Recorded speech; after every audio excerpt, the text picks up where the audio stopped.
Somewhere in a harbour in Hamburg, a crane the height of a 20-story building is lifting a prefabricated bridge section that weighs more than 200 tons. It moves slowly, precisely, without hesitation.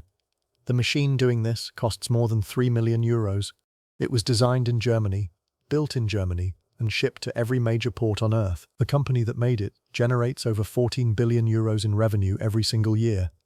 It employs 54,000 people across 50 countries. It builds cranes, aircraft components, refrigerators, mining trucks, and 6 luxury hotels, and it has never, not once, sold a single share on a public stock market. This is Liebherr, and this is the story of a family that built one of the largest industrial empires in history, and then refused to let anyone else in. Here is something that should not be possible. At a certain size, every company goes public. That is the accepted logic of modern capitalism. You grow, you need capital, and capital requires shareholders. Volkswagen is public, Siemens is public, Caterpillar, Liebherr's closest American competitor, is public. Every company at this scale has answered to a stock market, a board of investors, a quarterly earnings call. Liebherr has answered to none of them. The company founded in 1949 by a German master builder in a small wooden shed is today, 75 years later, still 100% owned by the Liebherr family. No outside investors, no IPO, no ticker symbol, just a family, a name, and an empire built crane by crane. The question is, how?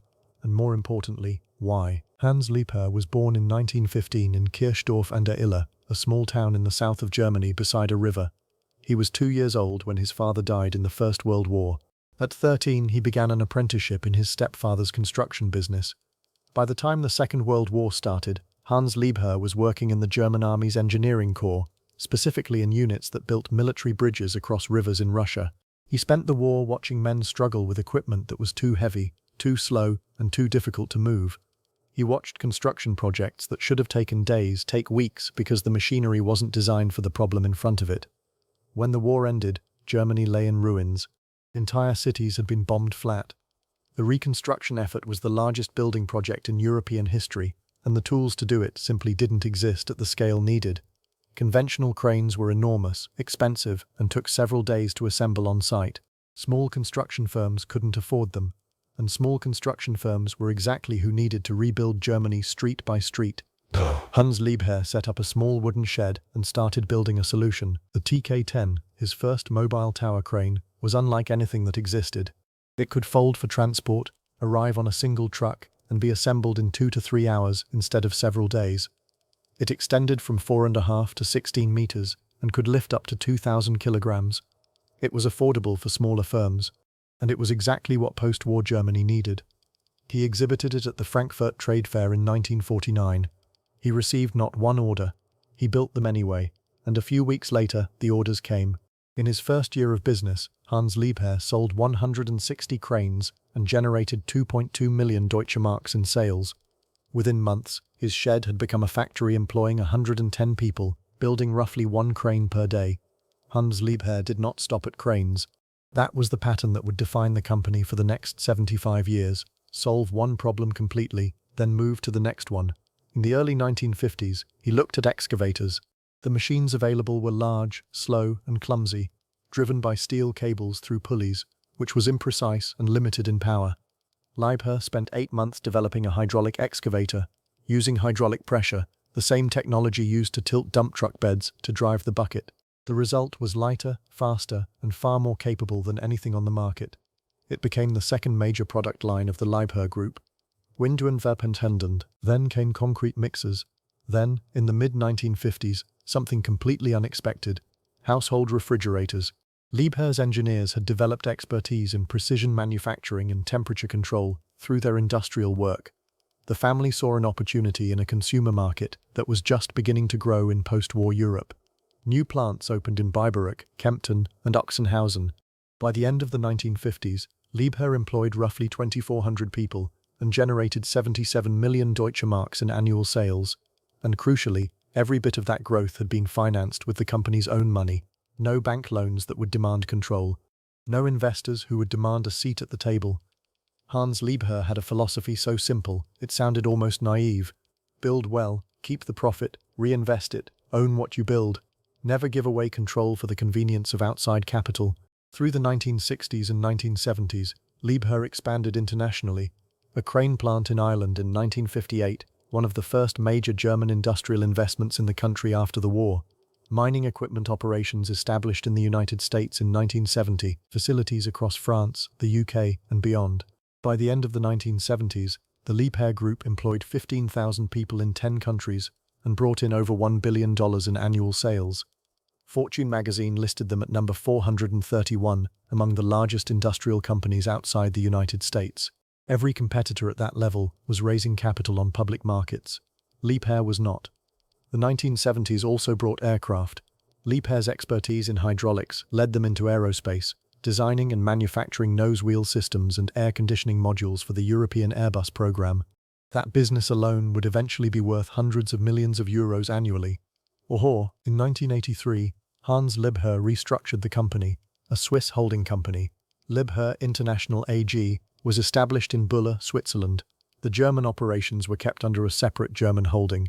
Ownership was distributed among his 5 children, but the fundamental rule remained unchanged. The family owns it, all of it, completely. Hans Liebherr died on the 7th of October 1993. He was 78 years old. He left behind 5 children, more than 20,000 employees, and a company generating over 4 billion euros in annual revenue. The question every family business faces at that moment: does it survive the founder? Most don't. The first generation builds it. The second generation argues about it. The third generation sells it. That is the standard story. The Liebherr family wrote a different one. His son Willy Liebherr and daughter Isolde Liebherr took over the Swiss operations. The remaining children managed the German holding.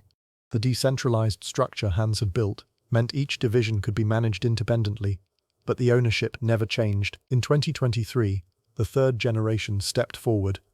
Jan Liebherr, Hans's grandson, became president of the administrative board of Liebherr International AG. His cousin Stephanie Wohlfahrt became vice president. The revenue that year, 14 billion euros. The ownership, still 100% family.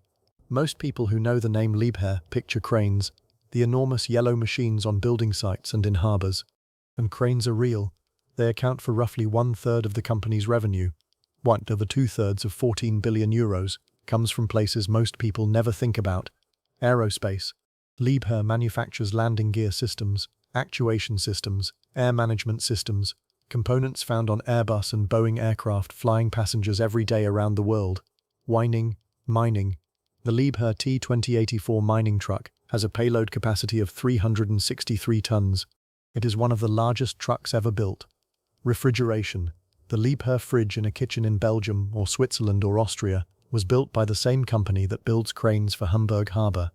Gear cutting machines, maritime equipment, diesel engines, and 6 luxury hotels in Ireland, Austria, and Germany. Because when a family owns 14 billion euros in annual revenue and answers to no shareholders, they can invest the profit wherever they judge it makes sense. There is a version of this story where Hans Liebherr goes public in 1975, raises $500 million, expands faster, acquires competitors, becomes a household name globally. There is also a version where, 10 years later, the shareholders force a restructuring, where a private equity firm buys a controlling stake, where the engineering culture that built the TK10 in a wooden shed gets replaced by a quarterly earnings focus, where the family loses control of the name above the door. That version of the story happened to dozens of companies, brands built over generations, sold in a single boardroom decision. Liebherr chose differently. They chose slower. They chose harder.